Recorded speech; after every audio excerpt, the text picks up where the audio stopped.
Evening, my name's Amy Monk.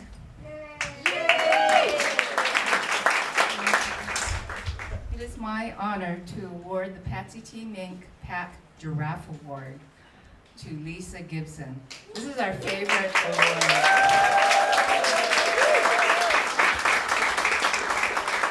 In her day job, she heads Rising Tide Economics, a Hawaii-based economic development firm. But tonight we are delighted to recognize Lisa for her leadership and work in organizing Indivisible in Hawaii. So I assume you're all familiar with Indivisible? Yes. For those of you not familiar with the giraffe is awarded in recognition of someone who has stuck their neck out in pursuit of those ideals we in the Patsy T. Mink PAC value. They stick out a long ways. We recognize that stepping into the public light to advocate for deeply held beliefs, to seek justice, to defend democracy, to speak truth to power, and to get thousands of people to join you requires a great deal of personal courage and commitment. So it is my pleasure tonight to introduce Lisa H. Gibson to receive the Giraffe Award and to say a few words.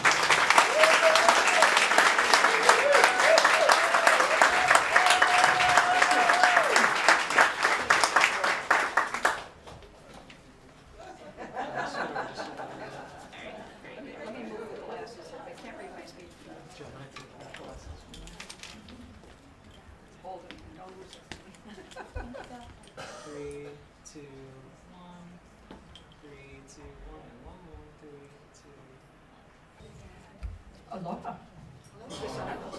Can you hear me? Oh, and thank you. I'm deeply honored to be here this evening, and I'm humbled by even a small association with Hawaii's revered Patsy T. Mink. Small is the operative word here because the congresswoman was, I am told, as I am, about 5'2". Thus we share special membership in the short but not shy Order of the Giraffe.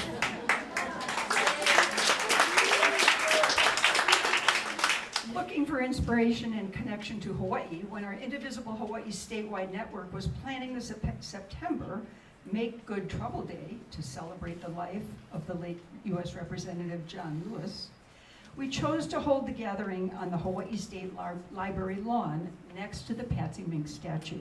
Why? Because we thought Patsy's vision, voice, and action were the perfect example of a good troublemaking giraffe, championing the rights of women, children, immigrants, minorities to significantly reduce discrimination. I don't have to tell you how chaotic and daunting the situation is in America today. The record of damage, incompetence, and corruption is meant to overwhelm us. Cruelty is its purpose. Simon Rosenthal recently wrote, quote, about Trump, who else? He has descended deeper into a traitorous and profoundly un-American authoritarianism, trampling our rights and liberties, throwing innocent people into foreign gulags, lawlessly dismantling our government, using the government to crack down on his political opposition, and enriching himself and his family in an orgy of public corruption. Okay, Simon, we get it. It's pretty creepy. But guess what? The MAGA regime is not the biggest danger we face. Rather, it's how we as a community respond. The fear of harm to personal well-being and democracy compels many to hide or to become silently complicit in the hope that they, their loved ones, their businesses, or their nonprofit will somehow be spared. Evasion just won't work. Patsy Mink taught us that fear and hiding are contrary to who we are in Hawaii, where aloha for each other and this place is a core value, along with due process, rule of law, and other hard-fought constitutional rights. As I thought about the Giraffe Award, I came to realize that we all have an obligation to become a giraffe. Our spots are not the same, but it's our kuleana to put our love and aloha for this place and each other to work by asking the single most important question: who is our neighbor? And how do we treat them and this planet we call home? Answering these questions requires leaders willing to stick their necks out, to go above and beyond. We don't always pick this role. I didn't.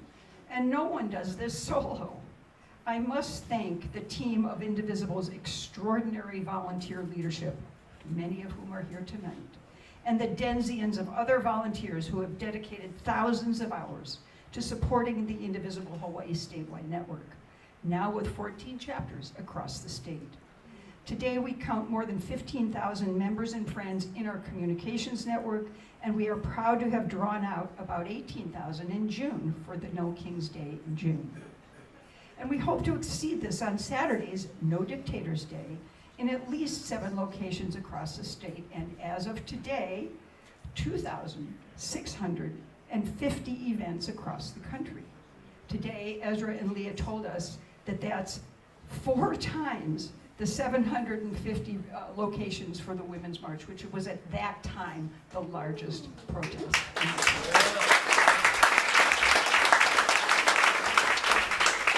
Democracy won't survive on outrage alone. It depends on citizens reclaiming agency and power from propaganda and lawlessness. So in the months ahead, we're going to ask you to continue to hit the streets and work to hold elected officials at all levels of governance accountable. It means we need to show up at State Board of Education meetings, County Council, Police Commission meetings, and the state legislature to demand protection for students, teachers, and families from ICE. It means showing up at the alumni gathering at your university to tell them you will not give them a dime if they negotiate a compliance deal with Trump. It means that we must demand of all 4 of our congressional delegation to stand unified in unified opposition to MAGA.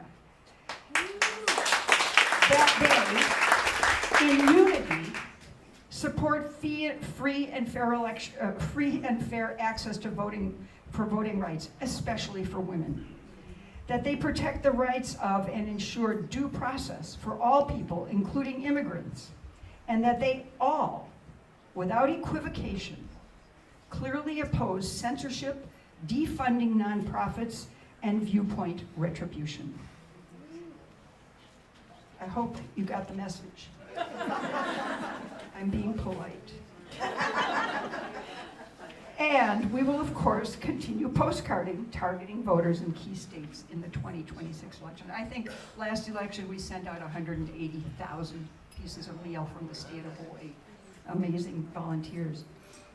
Recently, a friend just returned from a trip to Africa described watching a densely packed herd of animals, wildebeests, zebras, antelopes, and more, and of course giraffes, gathered on the Serengeti. Thousands of glorious creatures whose survival required that they cross the wide river. He described the palpable intensity of force emanating from the herd, its explicit demand that action be taken to ensure forward movement. Then, as he watched, with a single act of purpose, one courageous, unidentified creature entered the water, drawing the thankful thousands to follow, so the herd could live to face another day of life's challenges. As with the inexorable pressure to cross the river, Indivisible's long-term strategy for winning depends on fostering a culture of mass defiance against this authoritarian regime. Millions and millions of us must organize in the open, in our communities. We will not get out of this without those of us who care deciding that this is a risk worth taking for our families, our neighbors, and our country.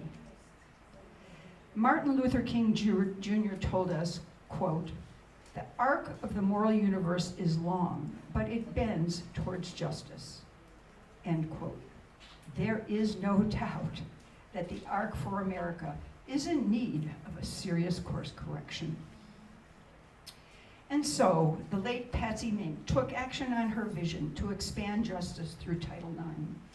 We must all be committed to a rebirth for democracy. No more of the same, but rather a country that does a much better job protecting the rights, humanity, and opportunity of every single individual. Keiki tukupuna. And our demands for leadership are unambiguous. We will follow leaders like Patsy Mink, whose clarity of purpose leads us towards bending the arc of the moral universe towards a more just world. At Saturday's No Dictators Day, we will cross the river. We invite you to bring your giraffe-like proclivities and hang out with us and others on Saturday to protect Hawaii and democracy.